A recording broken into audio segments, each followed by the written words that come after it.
This program is for discussion purpose only. Business Plus TV or any of our anchor does not bear any responsibility or liability towards the content.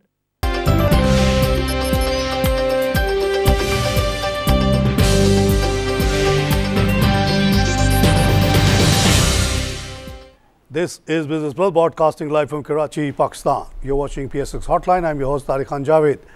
नाज़रीन, पूरी कौम को बहुत बहुत मुबारक हो 36,000 की close, जिसकी मैं तमन्ना करता था। कल जिस तरह से मार्केट गिरी थी, मुझे डर था कि आज 400-500 की कमी आ जाएगी, और ये मैंने ट्विटर वगैरह पे भी लिखा। लेकिन अल्लाह की मेहरबानी है कि 73 प्लस देख रहे हैं 100 में। इस तरह से 36,122 का लेवल, और 30 में 6 का लॉस है, 21,098। ऑल शेयर्स में 41 प्लस 24,612। वॉल्यूम भी माशाल्लाह बहुत अच्छे। मार्केट बढ़ जाए या वॉल्यूम ना बढ़े तो फिर मज़ा नहीं है, लेकिन volumes are also very good. 312 million का काम। Advancing company 209, declining 124, unchanged 21। Volume leader में दीवान सीमेंट टॉप पे है, 28.11 का काम हुआ। टीआरजी नंबर 2 25.26, पेस 24 मिलियन, सुई नॉर्दर्न 14, पाक इंटरनेशनल बल्क टर्मिनल में 11 का काम हुआ। आज अपर लॉक भी था इस पर। सुनोफी एवेंटस में 25 का गेन है। खैबर टोबैको में 18, सफ़ायर में 18, पाक टोबैको में 17, पंजाब ऑयल में 11। लूजर्स में रिफान मेज़ में 42 का लॉस, सीमेंट पाकिस्तान में 50 का लॉस है, एटलस बैटरी में 28, सितारा केमिकल में 7, और IBL हेल्थ केयर में भी 7। नाज़रीन, ये जो पिछले दिनों हालात रहे कि जो पनामा लीक का मसला हुआ, अनसर्टेनिटी आई, फिर उधर से एकदम से अच्छी खबर आ गई इमर्जिंग मार्केट की, और हमने देखा, मुझे अच्छी तरह याद है क्योंकि इसीलिए हम सेलिब्रेट भी करते हैं। आप लोगों को याद होगा, हमने बहुत ज़बरदस्त सेलिब्रेशन की थी जब मार्केट 34,500 पे गई। लेकिन हमने 35 पे कोई सेलिब्रेशन इसलिए नहीं की कि पता नहीं कब ये चली गई, और एकदम से 36 पे आ गई। 36,500 की तरफ जाते जाते रुकी है। तो बड़ा एक एक्साइटिंग पीरियड रहा, और ऐसा लगा कि ये जितनी भी पॉलिटिकल अनसर्टेनिटी वगैरह की बातें थी, मार्केट ने तो उसको निगेट कर दिया बाय गिविंग सच इंक्रीज। ठीक है, इमर्जिंग मार्केट के न्यूज़ अपनी जगह पे। एक हफ्ते की अगर बात की जाए तो मंडे को हमने 261 का इजाफा देखा था, ट्यूसडे को 30 का इजाफा, वेडनेसडे को 1.1 का इजाफा, थर्सडे को यानी कल ज़बरदस्त कमी आई 217 का, और आज फिर 73। टोटल 148 पॉइंट का इजाफा हो गया। वॉल्यूम 294 बिलियन रहे। तो ये एक लेवल जो अब आ गया है मार्केट का, अब इससे लोग नर्वस भी हो रहे हैं। अब कुछ लोग ने शुरू कर दिया ट्विटर वगैरह पे लिखना कि फिर से नीचे कब जाएगी, क्योंकि बहुत ज़्यादा ऊपर चली गई है। तो इसी सिलसिले में हमने सोचा कि एक बड़े एक्सपर्ट को दावत दी जाए और ज़रा सा सॉलिड बात की जाए रीजनिंग के साथ कि why this market has reach this level and can it stay और नॉट। खलील साहब हमारे साथ हैं, जो कि फ्लोट सिक्योरिटी के CEO हैं। आपने इनको अक्सर देखा होगा हमारे शो में, बड़ी क्लियर कट बातें करते हैं। खलील साहब, अब नर्वसनेस ये शुरू हुई, सेलिब्रेशन तो हो गई कि वॉल्यूम्स भी अच्छे, मार्केट भी बड़ी अच्छी लेवल पे आ गई, almost close to the all time high. Do you think this is sustainable? पहले तो thank you for inviting me to your show. आपने जो पॉइंट पूछा, ये बहुत सारे इन्वेस्टर्स पूछते हैं कि जो market is almost at all time high, और यहाँ से अगर हम एंट्री लें मार्केट में तो is that not a big risk? And I think that's a very genuine and also a very valid question. मैं उसका आंसर्स आपको 2-3 पॉइंट्स दूंगा। पहला तो ये कि आज मार्केट 36,000 के ऊपर बंद हुई है, लेकिन आप मल्टीपल्स देखें क्या हैं हमारे, सिवाय सीमेंट्स के जो कि ऑल टाइम हाई पे है, आपके बाकी जितने सेक्टर्स हैं वो रिलेटिवली लो हैं। इनफैक्ट उनकी जो प्राइसेस हैं वो तो ऐसी हैं जो मार्केट आपकी काफ़ी नीचे होती थी तब थी। एग्जांपल मैं आपको देता हूँ फर्टिलाइज़र्स की, एग्जांपल मैं आपको देता हूँ बैंक्स की, एग्जांपल मैं आपको देता हूँ ऑयल की, जो कि ऑयल के स्टॉक्स जब ऑयल $140 होता था तो वहाँ से नीचे आए, और अब आजकल ऑयल $45 है। तो ये ऑयल में थोड़ी सी रैली ज़रूर आई, $26 के बाद वापस से ये ऊपर गया, but these are not all time high prices. In fact अगर आप बहुत सारे इन्वेस्टर्स से पूछें तो दे वुड से कि our valuations are much lower. Likewise मैं आपको एग्जांपल देता हूँ कि इन्वेस्टर्स के लिए क्या अट्रैक्शन है मार्केट में। वैल्यूएशंस अभी भी सिवाय सीमेंट्स के बाकी सेक्टर्स में वैल्यूएशंस रिलेटिवली लो हैं। ठीक है, पावर में कुछ कंपनीज ऐसी हैं जो आउट परफॉर्म करी हैं, but apart from that valuations are very low. Number 2, dividend yields are very attractive. हम बात करते हैं कि मार्केट 36,000 पॉइंट पे आ गई है, बट आज भी आप एक कंपनी के स्टॉक्स उठाएं तो आपको एनीवेयर बिटवीन 8 to 13% की डिविडेंड यील्ड ऑन एवरेज मिल जाती है। And this I am talking about today's closing prices. और इसके लिए you don't need to be an expert, I think you can pick up any top blue chip company out of the top 30 share index, तो उसकी आप yields देखें तो आज भी आपको 8% से 12-13% की यील्ड्स हैं, जो कि almost more than double than what आपको बैंक्स ऑफ़र कर रहे हैं।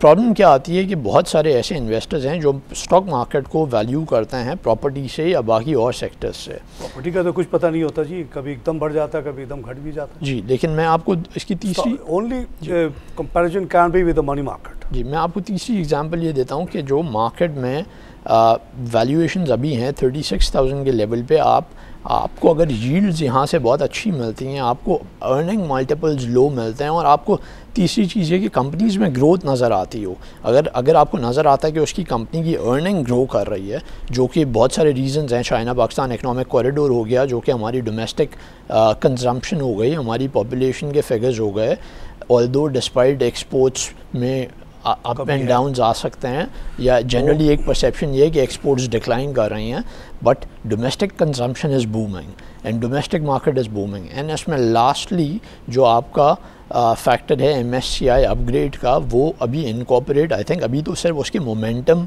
स्टार्ट हुआ है, उसका डिसीजन 14 जून के बाद ही पता चलेगा जी। लेकिन बहुत सारे इम्पैक्ट तो उस वक्त आएगा जी। लेकिन मैं इससे भी डिसएग्री करता हूँ कि सही इम्पैक्ट उस वक्त आएगा। उसकी वजह यह है कि ये 1 साल के बाद इम्प्लीमेंट होना है। तो 1 साल सो ये ज़रूर है कि अगर आप फंड मैनेजर हैं तो आप अभी से अपना पोर्टफोलियो रिव्यू कर लेते हैं एंड आप देखते हैं कि जी आपने क्या पोजीशंस लेनी है। एंड लाइक वाइज बहुत सारे ऐसे लोकल फंड्स भी जो कैश पोजीशंस पे बैठे होते हैं, तो वो भी अपनी पोजीशंस को अपने स्टेक्स बढ़ाते हैं मार्केट में। एंड आप ये देखें कि लास्ट जुलाई से लेके लास्ट 1-2 वीक पहले तक तकरीबन कोई 300-350 मिलियन डॉलर की फ़ॉरेन सेलिंग हमारी मार्केट में हुई है।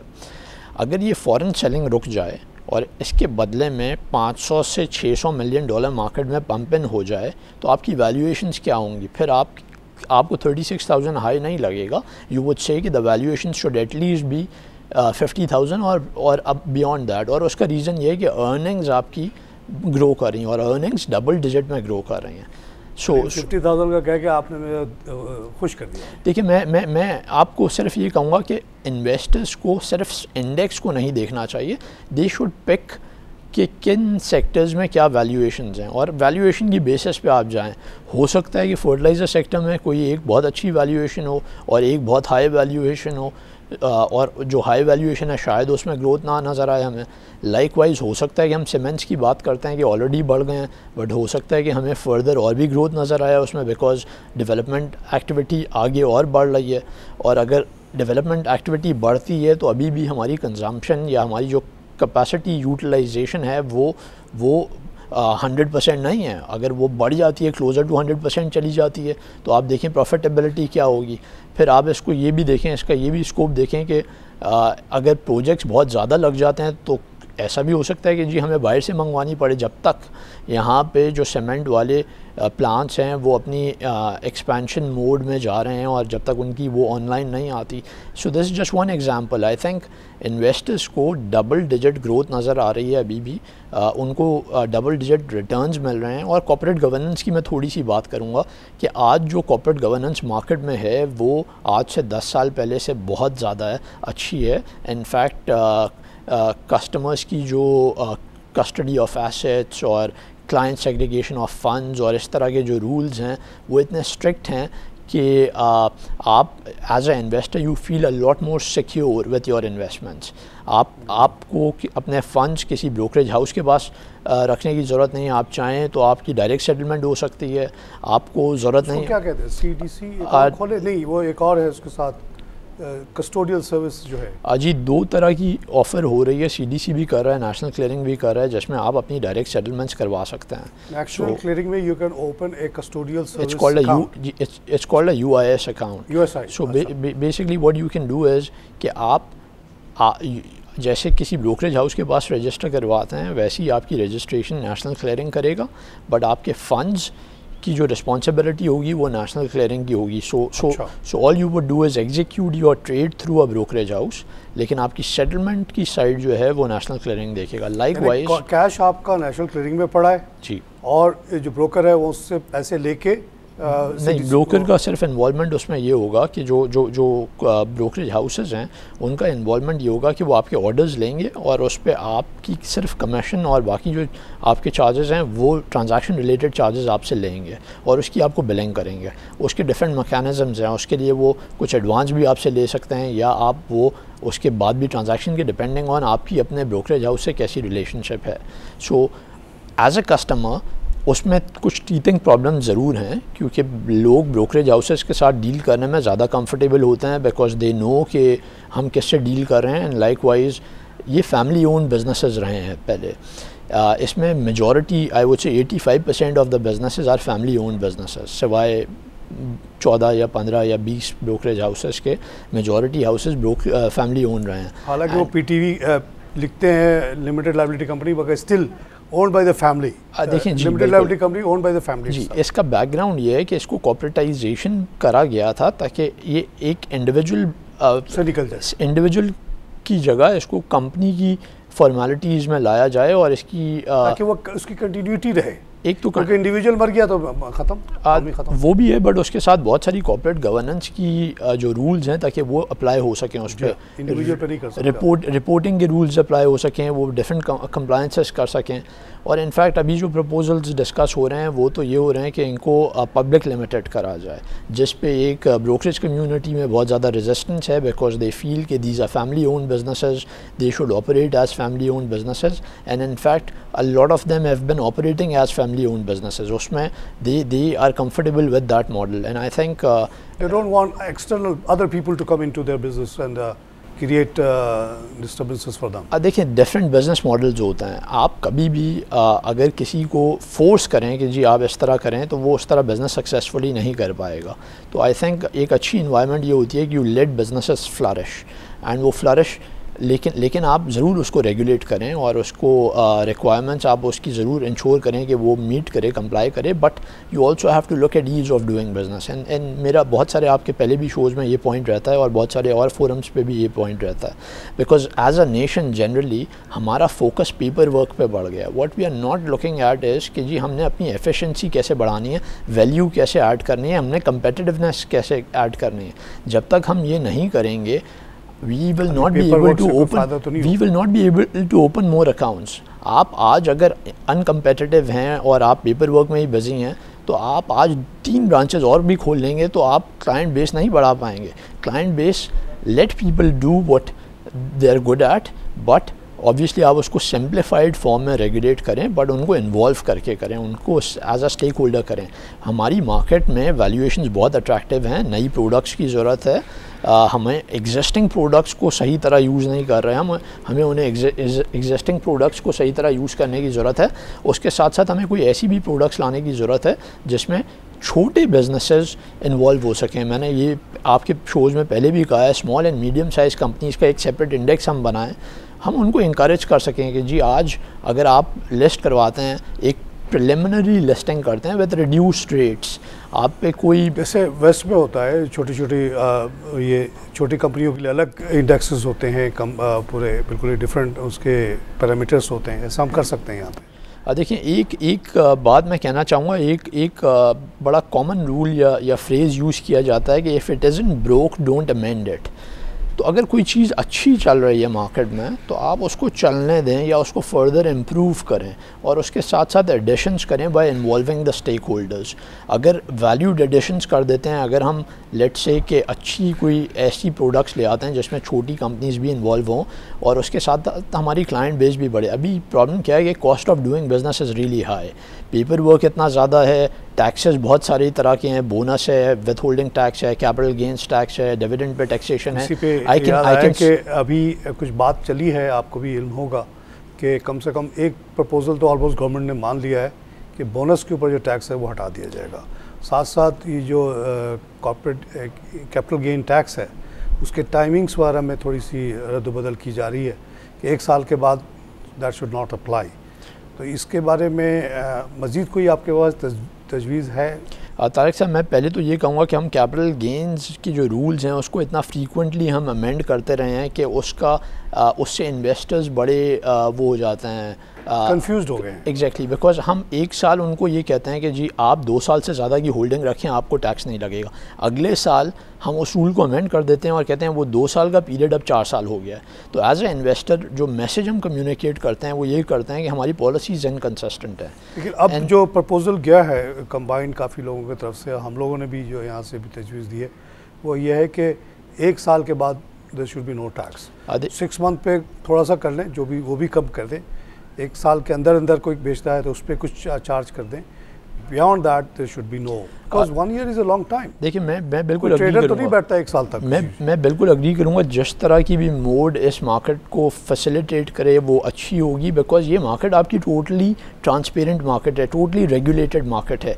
इधर कैश मार्केट, इधर आप बात करते हैं कि जी आपकी मार्केट की इंडेक्स 36,000 हो गया, आप नंबर ऑफ़ इन्वेस्टर्स अपने देखें, बट ये टोटली इनकी इनकम सारी डिक्लेयर्ड इनकम है। इनके जो टैक्सेस हैं वो एट सोर्स कैपिटल गेन होता है तो कट जाता है, dividend pay at source cut जाता है।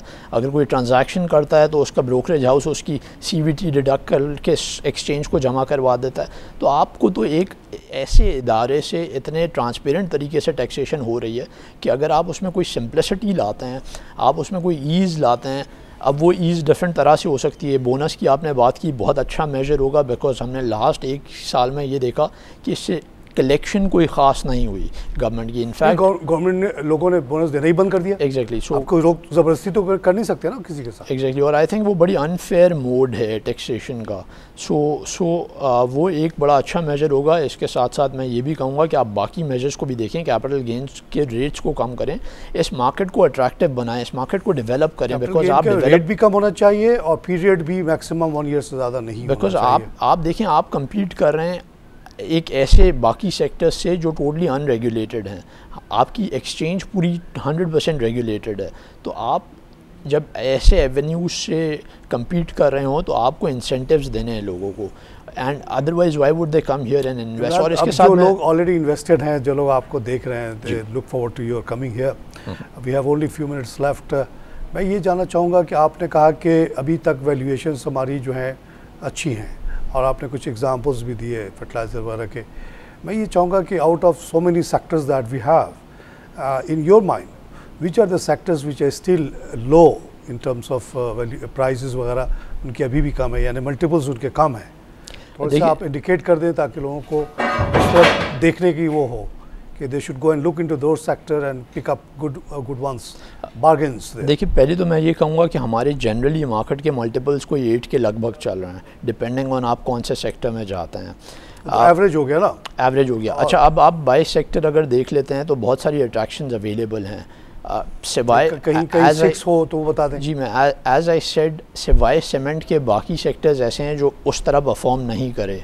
एग्जांपल दी मैंने फर्टिलाइज़र की, एग्जांपल मैं दे रहा हूँ बैंकिंग की, एग्जांपल मैं दे रहा हूँ। इनकी मल्टीपल क्या होगी इस वक्त? इनके मल्टीपल्स रिलेटिवली लो हैं, यानी 6-7 के दरमियान जी। लेकिन इनकी कुछ, फॉर एग्जांपल फर्टिलाइज़र में अर्निंग्स भी गिरी हैं बिकॉज कमोडिटी प्राइसेस नीचे आई हैं, और गवर्नमेंट के साथ कुछ इशूज़ थे सब्सिडी के और प्राइसिंग के, जो कि अब हमने लास्ट कुछ 1-2 वीक्स में पढ़ा कि ये रिजॉल्व हो गए हैं और इसमें प्राइस कट करा है। तो मैं इसमें ये कहूँगा कि although rather than naming any particular stocks, what I would say is, मैं ये कहूँगा बैंकिंग सेक्टर भी बहुत अट्रैक्टिव लगता है, ऑयल एंड गैस भी बहुत अट्रैक्टिव लगता है, डिपेंडिंग ऑन आप देखिए ये इन्वेस्टर्स का आउटलुक है। डिफरेंट इन्वेस्टर्स आर ऑटो को क्या समझते हैं? Over priced? अगर आप डिमांड वाइज देखें तो डिमांड तो यहाँ पे बढ़ रही है, तो देखिए उनकी कीमतें भी बहुत ज़्यादा हो चुकी हैं। जी, लेकिन हमें ये बजट का वेट करना पड़ेगा बिकॉज बजट की र्यूमर्स मार्केट में चल रही हैं। सो विल हैव टू सी कि बजट में कोई ऐसी नई चीज़ तो नहीं आती जो इन सेक्टर्स को अफेक्ट करे, एडवर्सली अफेक्ट करे। अगर कोई ऐसी चीज़ आती है, और हमने लास्ट कुछ अरसे में पढ़ा कि गवर्नमेंट कोशिश कर रही है कि बाहर के मैन्युफैक्चरर्स जैसे फिएट हो गया, निसान हो गया, उन लोगों को यहाँ पे लेके आए, रेनो को लेके आए यहाँ पे, मगर सुजुकी नाराज़ हो गया। अगर अब इसमें हमें गवर्नमेंट पॉलिसी देखनी पड़ेगी, तो इसलिए उसमें कुछ भी कमेंट करने से पहले वी हैव टू सी कि आगे गवर्नमेंट की पॉलिसी क्या होती है। व्हाट आई वुड से इज़ कि आप अगर मार्केट में रोज़ की प्रेडिक्शंस ना देखें, आप इसको थोड़ा सा लॉन्गर टर्म व्यू लें। एंड लॉन्गर टर्म व्यू में मैं एक और बात कहूँगा, this outweighs all other sorts of investments. अगर आपने वो पैसा डिफेंस सेविंग सर्टिफिकेट्स में रखा होता तो उसके रिटर्न्स, अगर 100,000 रुपीज़ आपने डिफेंस सेविंग सर्टिफिकेट्स में रखा होता कोई 10 साल पहले, तो वो कोई तकरीबन 3 लाख रुपए बनता है। Stock market outweighs all sorts of investments, bank deposits को भी आउटवे कर देता है एंड डॉलर टर्म में भी आउटवे करता है। My only suggestion would be कि आप लॉन्गर टर्म व्यू लें, आप स्टॉक अच्छा पिक करें and be consistent. Running out of time, thanks for your contribution. नाज़रीन, ये इमरान खलील बहुत क्लियर कट बात करते हैं, बहुत अच्छी इनकी पीछे से ट्रेनिंग है। इनका ये कहना है कि ये 36,000 इज़ ओके एंड कोई ज़्यादा नहीं है, इसमें अभी मज़ीद गुंजाइश है। इन्होंने मेरे दिल की बात कह दी और पहली दफ़ा मैंने किसी एनालिस्ट से 50 का फिगर सुना। ये वो फिगर जो मैंने 2010-12 में नारा लगाया था कि मार्केट अंडर प्राइस है, इसको 50 पे जाना है और इंशाअल्लाह मुझे लगता है कि मैं ज़िंदा ही रहूँगा, ये 50 को देखूँगा, इमरान खान जैसे लोग जब यहाँ कह रहे हैं। और इनका ये इंडिविजुअली और ये सेक्टर वाइज ये कह रहे हैं कि अभी भी ये प्राइसेस अभी तक कम है, मज़ीद गुंजाइश इसमें है। बहुत जल्द आप ऊपर के लेवल्स देखेंगे, 36 पे भी आके हमारी प्राइसेस जो है ना ओवर प्राइस नहीं हुई है इन terms of their dividend yield. और अभी भी मल्टीपल जो है 8-9 का चल रहा है, रीजन में 18-19 का चल रहा है। एक जो इन्होंने सेक्टर का जिक्र किया सीमेंट, इस सिलसिले में मैं 2009 से मुसलसल ये कहता रहा हूँ कि why don't we adopt the model which is use in northern America for financing houses. अगर वो फाइनेंसिंग का सिस्टम जिसमें आपको सिर्फ एक बैंक बनाना पड़ता है जो रीफाइनेंस करता है हाउसेस को, और उसको स्पेशल पावर इविक्शन दे दिया जाए, तो यहाँ पे 1 करोड़ घरों की कमी है। तो ये हमारी तमाम सीमेंट कंपनी दिन रात 100% प्रोड्यूस करके भी इतने सीमेंट लोहा नहीं बना सकते जितनी यहाँ पे ज़रूरत पड़ जाएगी। 10 लाख घर इस साल में इस मुल्क में बन सकते हैं और बिक जाएंगे वो, तब भी जाके ये कमी नहीं होगी। अगर सिर्फ आप एक मेजर ले लें कि यहाँ पे रीफाइनेंस बैंक बना दें जैसे यूएस में है और दूसरी जगह पे है, तो यहाँ पे कोई पाकिस्तानी आपको बेकार नज़र नहीं आएगा, यहाँ पे किसी को सर खुजलाने की फुर्सत नहीं होगी। 10 लाख घर बनेंगे तो उसके साथ साथ 200 इंडस्ट्री भी साथ साथ चलेगी। और खलील साहब की जो बात कि सीमेंट की डिमांड हो सकता है इतनी हो जाए कि हमें इंपोर्ट करना पड़े, is very much possible. CPEC के अलावा सिर्फ हम अपनी हाउसिंग नीड्स को अगर मीट करना शुरू कर दें, this economy can change with in the next 10 years. Pakistan लोग आएंगे, पहचानेंगे नहीं कि वही जगह है या कोई और जगह है। अमेरिका में 1954 से पहले लोग गंदे गंदे घरों में रहते थे, छोटे छोटे घरों में रहते थे। जब किसी जीनियस को ये ख्याल आया कि ये रीफाइनेंस बैंक बनाया जाए, फेडरल रीफाइनेंस बैंक, हैनी मैनी और फेड मैनी, उसके बाद से हालात बदल गए। आप 1954 से पहले की फिल्में देख लें, बहुत लो स्टैंडर्ड ऑफ लिविंग था और आज हर आदमी के पास अच्छा घर है। यही चीज़ पाकिस्तान में भी हो सकता है। मासियाँ आजकल 4,000-5,000 रुपये के कमरे का किराया दे रही हैं, वो उसी से बड़ी आसानी से फाइनेंसिंग हो सकती है अगर उसको आप 20 साल की वो दे दें फाइनेंसिंग। इसी के साथ प्रोग्राम ख़त्म करूँगा। खुदा हाफ़िज़।